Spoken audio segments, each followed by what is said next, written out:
buenos días. Estamos con el licenciado, el economista, el doctor Alberto Bonadonna Cosío. Vamos a hablar de algunos temas, un poco de la coyuntura económica nacional, también internacional. Estamos para el programa Estación 25. Un gusto y muchas gracias por tu presencia, Alberto. No, gracias a ti por la invitación, Diego. Queríamos nosotros un poquito como Estación 25 en conocer tu perspectiva, tu opinión respecto a lo que ha sucedido en la economía estos últimos meses, desde que empezó el año, ¿no? Porque hemos visto que ha habido algunos cambios quizás que no se veían, o por lo menos han salido a brote algunas situaciones de la economía que no se veían hace tiempo, como en el caso de los dólares y las reservas internacionales, ya que por lo menos ahorita da la sensación, quizás ya no está tanto en los medios, que esta situación de la escasez de dólares ha disminuido un poco. Y viéndolo en perspectiva, Alberto, ¿cómo ves que el gobierno ha tratado esta situación? ¿Cuáles crees que han sido las causas? Si es que se está llevando bien esta situación y algunas sugerencias para poder evitar o contener esta falta de circulante de la moneda norteamericana. En realidad, la moneda norteamericana sigue siendo demandada. Ha hecho que se genere un mercado paralelo. Se dice que está en torno al 7 bolivianos 50 el precio del dólar, lo cual pues se separa del precio oficial de 6,96. Y esto, por un lado, ha generado que gente que demandó dinero en el momento más álgido de la crisis, demandó dólares, pues ahora los vuelve a poner al mercado y hay un mercado de dólares, como señalaba, paralelo. Ahora, esto no es suficiente para ya los aspectos más importantes de la demanda de dólares por parte de los grandes importadores. Entonces, lo que se señala es que los grandes importadores están haciendo acuerdos con los bancos para lograr tener los dólares necesarios para sus actividades, pero de nuevo a un precio mayor. Esto pues es saludable, digamos, en cuanto que ya hay un flujo de esas importaciones, aunque más de un economista pues está señalando que eso no es suficiente y que llegado el momento puede haber un estrangulamiento de las importaciones. No obstante, lo que yo veo es que si tú tienes una cuenta en dólares en el banco y quieres sacar, va a depender del banco para darte 200, 500 dólares por vez que vayas a sacar esos dólares. No te puede entregar si tienes 10,000 dólares los 10,000 dólares, pero te pueden dar de a poco ese dinero. Esto significa que el gobierno está, a través del Banco Central, dando los dólares necesarios a la banca para ese tipo de operaciones. En consecuencia, yo creo que el gobierno ha logrado aminorar toda esta presión que en parte ha sido especulación, temor y además el hecho de que la caída tan vertiginosa de las reservas, que eso viene ya desde el año 19 en realidad, y también la venta de dólares. Entonces, generalmente estas situaciones se dan por miedo, por temor de lo que puede ocurrir, y se pensaba que podía darse una devaluación. Ahora eso se ha calmado un poco, pero esperemos que las situaciones ya, tanto de exportaciones como de aumento de las reservas internacionales, sean lo suficientemente elevadas este semestre como para suavizar las condiciones que se han estado presentando. Esto particularmente porque se supone, de acuerdo a lo que se ha dicho, que hay proyectos de exportación, ya sea de carbonato de litio, se habla también ya de la producción de acero, se habla de generar una producción incluso de urea, que es dudosa porque no hay suficiente gas, pero bueno, con lo que se tiene, si se puede llegar hasta fin de año y conseguir algún tipo de sustitución de importaciones en algunos rubros, con la producción de biodiesel también, pues se supondría que podamos pasar al siguiente año y veamos qué ocurre en el curso ya del 2024. Muchas gracias. Por ejemplo, el año pasado, y se estaba viendo, creo que este primer semestre, las exportaciones fueron más altas que las importaciones. En teoría, la balanza de pago tendría saldo a favor en dólares. Pero ¿por qué los importadores ahorita se ven obligados a estar haciendo acuerdos, como indicabas, o buscando dólares para poder hacer la importación de los productos? ¿Dónde se van esos dólares que exportamos? Y para el otro día el vicepresidente creo que decía que él sugería que habría que sentarse con los exportadores en la mesa y convencerles de que traigan sus recursos a Bolivia. Es decir, que las exportaciones no necesariamente se quedan en la balanza del Banco Central de Bolivia. Gracias. Bueno, en realidad la balanza de pagos es un registro contable, ¿no es cierto? Entonces, y los registros en ese sentido, pues aguantan números escritos o, si quieres, registros digitales como en la banca. Pero lo que ha salido de exportación, principalmente el año pasado, que ha sido un récord de exportaciones, y particularmente la exportación de oro a la India, además, o sea, se cambió del principal socio comercial, fue la India, ya no el Brasil. Sin embargo, las exportaciones de oro han salido vía eh, privados, y los privados están unidos a los cooperativistas, y los cooperativistas, pues una vez que han recibido esos dólares, no los han colocado en la banca, ni siquiera en la banca comercial, menos en el Banco Central.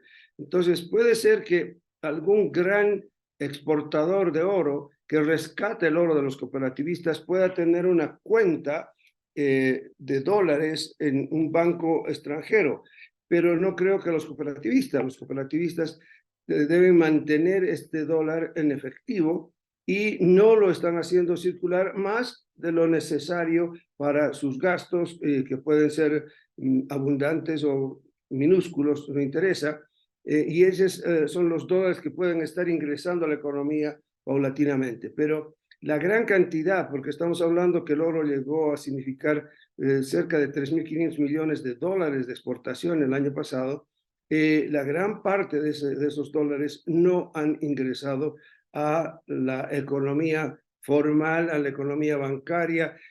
Bueno, entonces esa es la razón, lo que dice Choquehuanca, así que traigan, pero yo estoy seguro que parte de esos dólares ya están en Bolivia y pueden estar siendo utilizados ya sea para contrabando, ya sea para, qué sé yo, importar más mercurio. Bolivia es uno de los pocos países que importa mercurio libremente y sirve también para exportarlo o reexportarlo de forma ya ilegal, particularmente al Perú, que es un otro país que produce gran cantidad de oro, pero de nuevo, ahí no se puede comercializar el oro libremente, sino a través de los organismos correspondientes que tiene ese país. Entonces, lo que ocurre es que parte del oro peruano ingresa a Bolivia y en Bolivia se vende o se comercializa como si fuese boliviano. Entonces, estos flujos que son por debajo de la economía formal o la economía ya bancaria, pues son los que van a continuar y no creo que contribuyan mayormente a aumentar las reservas internacionales. Tal vez sí el flujo ya de operaciones entre la gente, pero no lo que se requeriría para fortalecer el número o la cantidad que se tiene en el Banco Central. En ese mismo tema, en ese mismo sentido, entonces, en qué contribuye la ley del oro, que, como le llaman, ¿no? Que ha aprobado este año el gobierno? Si es que le ves potencialidades a esa normativa, identificas alguna debilidad, ¿de qué perspectivas? Bueno, la gran debilidad está en que se espera la respuesta positiva de los cooperativistas que le digan al gobierno, sí, vamos a venderle el oro al gobierno, y además la voluntad de ellos de que les van a pagar en bolivianos. Y ellos lo que esperan son dólares, y dólares es lo que menos tiene el Estado boliviano. Entonces ahí se vuelve, que si un lugar estanco, no hay, a ningún lado va a avanzar esto. Entonces, esa recuperación del oro que se esperaba que el Estado boliviano pueda tener ese oro y luego sí venderlo para obtener dólares, aunque Bolivia o el Estado pague en bolivianos, pues era una fórmula extraordinaria si se lograba realizar. Ahora, esa parte de la ley del oro parece que no llegó a funcionar. Lo que sí se le ha permitido a través de la ley del oro es que ya Bolivia pueda vender las reservas que tiene en oro, y esto también, esta venta, y además algún otro ingreso que ha podido tener, pagar los intereses de la deuda externa, particularmente la deuda que se tiene en bonos soberanos.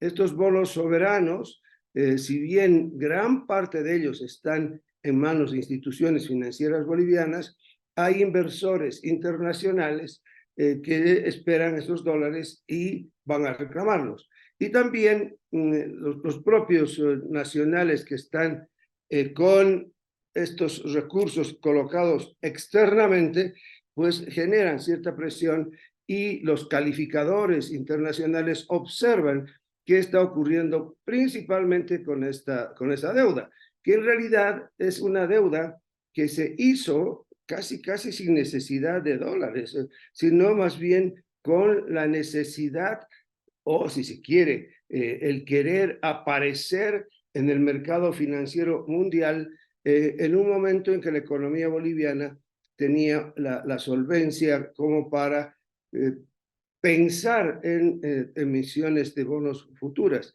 Pero, bueno, ya en el tiempo lo que se ve es que no fue la mejor medida para el Estado boliviano. Si alguien puede estar ganando de todo esto y de manera, digamos, más abierta y favorable, son los fondos de pensiones, vale decir, en este caso, el fondo que maneja la gestora, que tiene una cantidad considerable, son cerca de la mitad, como 48% de los 2.000 millones de dólares, son una cantidad considerable, como te digo, y recibe ese pago de los intereses. En ese sentido, es positivo, pero después yo veo que no fue la medida más acertada en su momento, salvo para hacer aparecer en el mapa financiero internacional a una economía como la boliviana. ¿Cómo ves el caso, la evaluación o el impacto en el sistema financiero respecto a la intervención y el cierre del ex Banco Fácil? ¿Y qué relación tendría esto con lo sucedido con la especulación del dólar y la caída de reservas? Si es que hay una relación ahí. Yo no le veo tanta relación, pues, se podría, tal vez sí, alguna gente ha dicho eso, pero yo lo que veo es que el Banco Fácil hizo operaciones al límite de la ley y fuera de la ley. Y en ese sentido, pues generó una gran cantidad de obligaciones que llegado su momento no las podría cubrir. Entonces, ahí más que los dólares que pudo haber manejado o dejar de haber manejado, creo que fue una generación de obligaciones por las tasas de interés que ofreció, que eran más elevadas que el promedio, por los premios que estaba regalando, y además las mismas operaciones que realizó en cuanto a manejo de su propio dinero y tratando de, como se dice, bicicletear ese dinero para adquirir más obligaciones con el público, porque llegó a atraer una gran cantidad de cuentas de ahorro, de PFs, etcétera, y sin embargo eso superó las obligaciones que contrajo con ya los pagos que tenía que realizar. Entonces, en algún momento, por ejemplo, el Banco Fácil no tenía la cantidad suficiente de reservas como encaje legal en el Banco Central. Esto causó varias veces llamadas de atención por parte del ASFI, pero fueron llamadas de atención que no tuvieron mayor trascendencia. Incluso en algún momento el ASFI le exige que haga un plan para ver cómo iba a operar en el futuro y salir de la situación que estaba. No obstante, el Banco Fácil, bueno, prácticamente desoye todas estas advertencias de la ASFI, no le da mayor bola, e incluso lo que se dice es que cuando la ASFI mandaba a algún funcionario al Banco Fácil, llegaba a ser amenazado con algún juicio y, bueno, amedrentaba a esos funcionarios, cosa que de forma extraña esta autoridad permitió que se amedrente a sus funcionarios, lo cual es no solamente una contradicción en cuanto a la función de la ASFI, sino también un acto totalmente contra la propia normativa de la ASFI. Y lo extraño es que no tomó cartas serias en el asunto y continuó mandando funcionarios de tarde en tarde, pero sin haber tomado medidas que podían haberse ya iniciado el año 19. Y esto de acuerdo al propio presidente Arce, quien dijo en su momento que ya él había anunciado que el año 19, que había situaciones que tenían que ser controladas, observadas, supervisadas en el Banco Fácil. Entonces, tú tienes ahí una situación que yo particularmente no veo que esté relacionado o correlacionado con los problemas de dólares, sino más bien una operación totalmente irregular o enormemente irregular por parte del Banco Fácil. Más aún, teniendo unas operadoras financieras como la Financiera Santa Cruz, que era el organismo paralelo que hacía la parte más oscura de las operaciones que tenía el Banco Fácil en cuanto a créditos, en cuanto incluso a estafas a personas que con buena fe se acercaron al Banco Fácil. Y respecto a al reacomodo, absorción, distribución tanto de los pasivos como activos de Fácil en los distintos bancos, entidades financieras, más o menos tienes alguna evaluación, alguna perspectiva, alguna opinión respecto a cómo han manejado este proceso y los resultados alcanzados hasta ahora. Bueno, yo creo que fue la forma en que ya se adoptó hace muchos años, porque a finales del siglo XX, las formas en que se solucionaban los problemas de la banca era prácticamente que el Estado o el Banco Central se hacía cargo de todo el peso y luego, claro, podía liquidar la cartera buena, pero se quedaba siempre con la cartera mala, incobrable, y era un peso más para el Estado. Pero en la gestión de Jack Trigo, en una de las gestiones de Jack Trigo, él genera este proceso que es hecho en muchos lugares, donde en realidad se hacen diferentes paquetes de los activos y de los pasivos, por lo general financieros, y se los subasta. Y esta subasta ingresan pues bancos que expresan el interés. En Bolivia entraron como 8 bancos que estaban dispuestos a comprarse estos paquetes de las carteras de Fácil. Y en ese sentido han sido bastante exitosas porque en vez de llegar a generar mayor demanda de liquidez, ya sea en dólares o en bolivianos, lo que generó más bien es simplemente un traspaso en papel de las obligaciones que tenía Fácil hacia los bancos y en un 80%, por ejemplo, la gente que mantenía cuentas en el Banco Fácil mantuvo esa cuenta en el banco que se adjudicó parte de las carteras del Banco Fácil. Entonces, en eso yo creo que permitió suavizar una situación que pudo haber contagiado a toda la banca, pero al ser la misma banca que compra estas carteras y genera la suficiente solvencia para responder a las demandas que tenían los ex clientes del Banco Fácil, pues yo creo que ha sido una medida muy favorable para la banca, para la economía y el propio gobierno. Y además ahí ya viene el cambio de autoridad, o sea, la máxima autoridad de la autoridad. Al cambiarla yo creo que también dio una buena señal en cuanto se piensa que esa autoridad anterior no tomó las medidas que pudo haber tomado en su momento. Entonces, esto favorece también a la confianza que se debe tener a una institución como es la autoridad del sistema financiero. Muchas gracias, Alberto.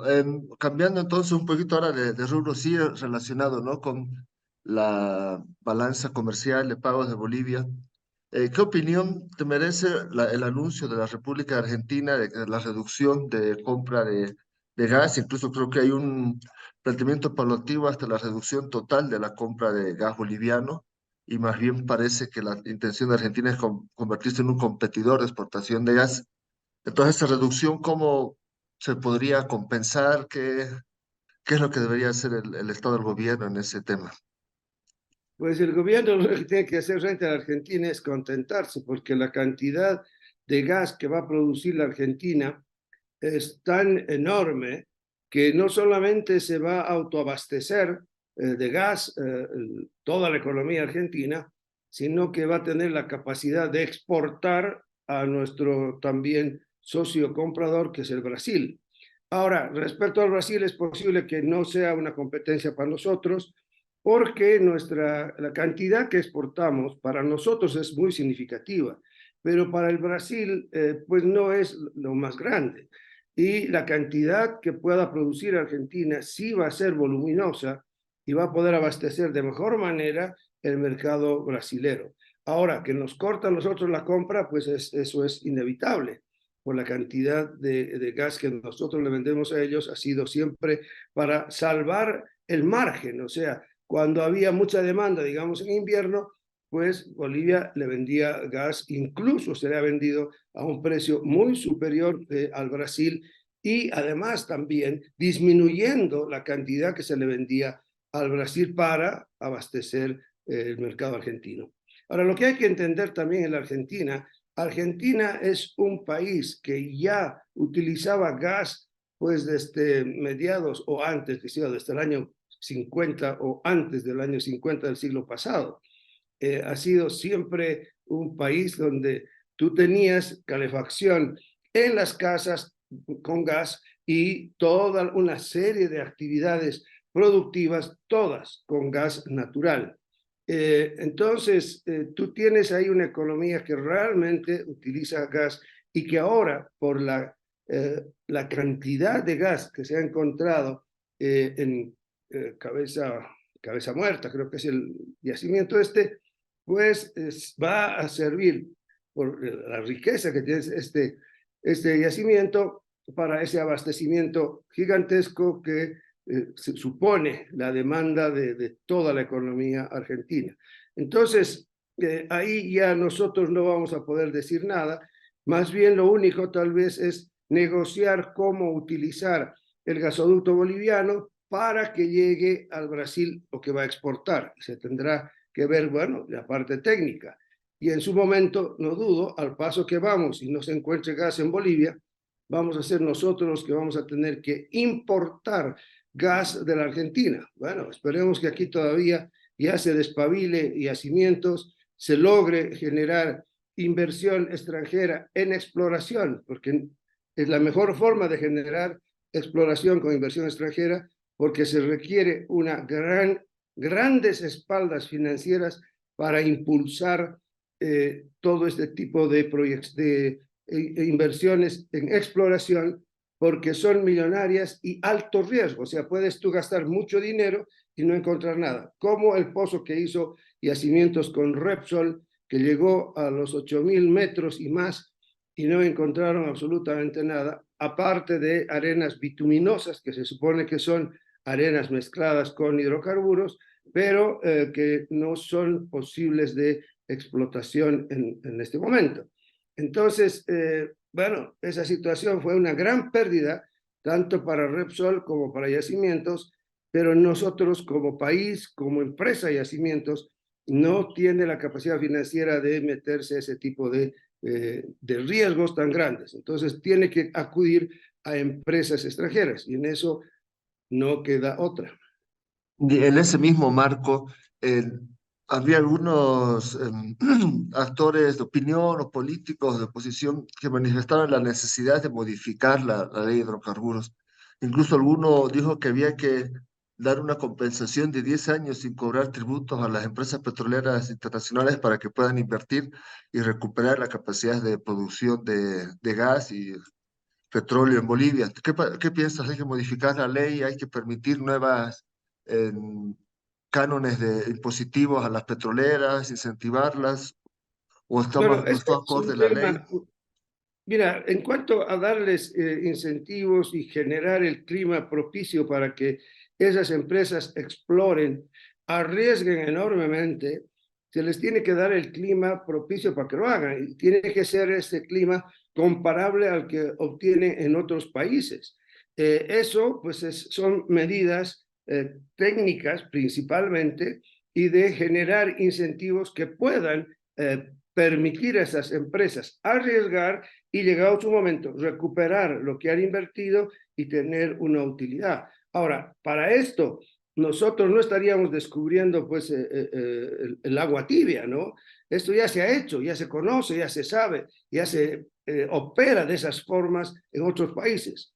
Lo que pasa es que aquí cuando se habla de eso se asusta y dice, ay, ¿cómo le vamos a dar mayores ventajas?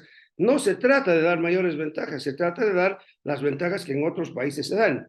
También lo que ocurre aquí, que cuando se habla de esa manera, es porque van a buscar la tajada para lo que se llama en México la mordida, o sea, la forma de obtener algún tipo de coima para que se muestre que, bueno, nos está costando, sí, pero si uno se basa en las prácticas internacionales, no hay nada que pueda diferenciar eso. En ese sentido, no hay nada nuevo bajo el sol con la forma de operar de estas empresas hidrocarburíferas internacionales que están dispuestas a hacer la exploración.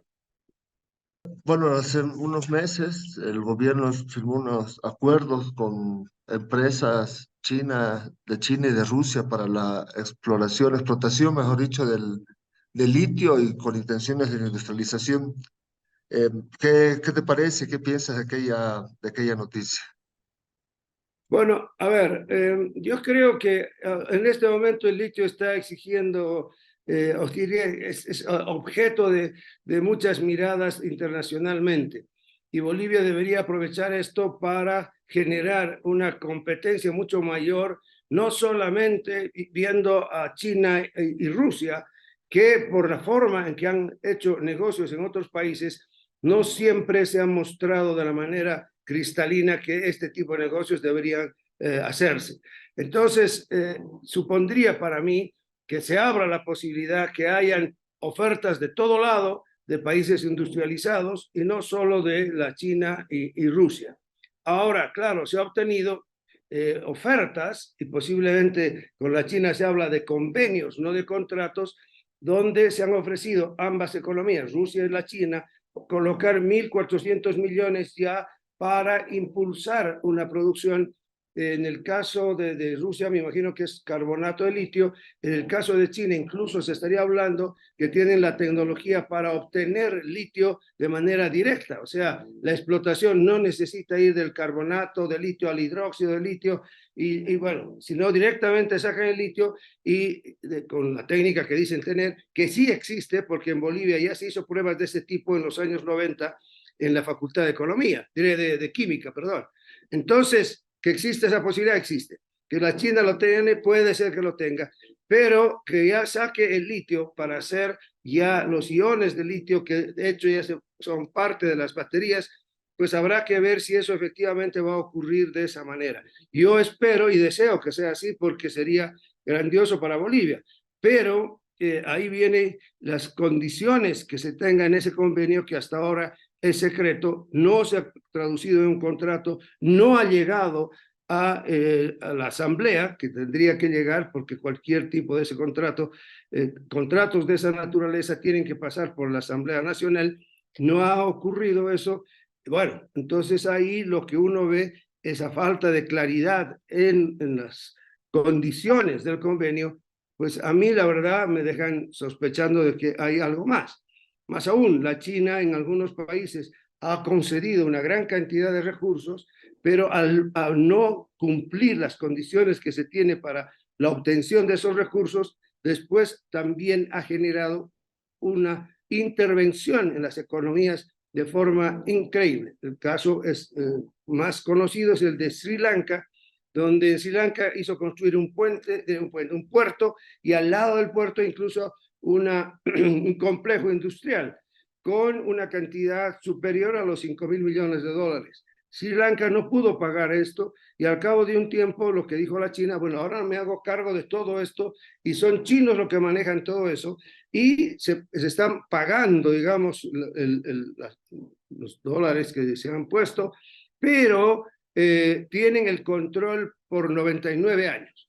O sea, ya deben ser 97, pero es algo que solo se vio con el Canal de Panamá y los Estados Unidos. O sea, una forma de colonización bastante particular, no única en su caso, en su género, digamos, en la historia, pero en esta época no se veía ese tipo de intervenciones en países pobres y subdesarrollados.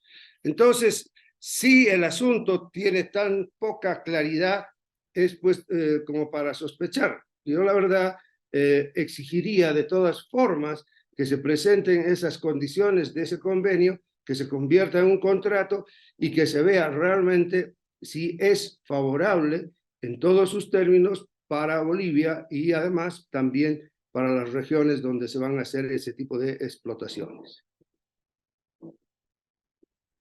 Muchas gracias, Alberto. El tiempo pasó rapidito. Nos hemos quedado con hartas preguntas por realizar. Ojalá podamos hacer otra segunda entrevista, otro Claro momento, que para sí. hablar del contexto internacional. Te agradecemos mucho la amabilidad y bueno, pues hasta en otra oportunidad, estimado Alberto. Listo. Claro que sí, Diego. Un abrazo. Un abrazo. Adiós. Ya nos vemos. Chao.